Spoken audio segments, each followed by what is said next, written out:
সাধারণ দুটা কুকুরের বাচ্চা। তাই ওর স্টোরি নিয়ে টেনশন করার কিছু নাই। আর মাই সেবার ব্যাপারটাও নর্মাল।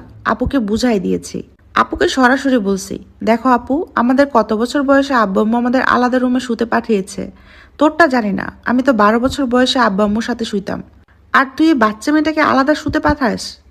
আপু আমতামতা করে বলল, আরে তুই বুঝিস না, আমাদের এখনকার বাচ্চাদের মধ্যে অনেক তফাৎ আছে, ওরা এখন সব বুঝে। আর তোর দুলাভাইয়ের সাথে একসাথে রাখলেও সমস্যা। কোনো সমস্যাই না, ও একা থাকলে ভয় পাচ্ছে, উল্টাপাল্টা ইমাজিনেশন করছে। তোরা ওকে নিয়ে ঘুমা দেখ, কয়দিন ঠিক হয়ে যাবে, আর কিছুই দেখবে না। আপু আজকে মায়ের সাবাকে নিয়েই শুয়েছে। আমার আর চিন্তা নাই, ঘুমিয়ে পড়েছি। একটু একটু স্বপ্ন দেখা শুরু করেছি।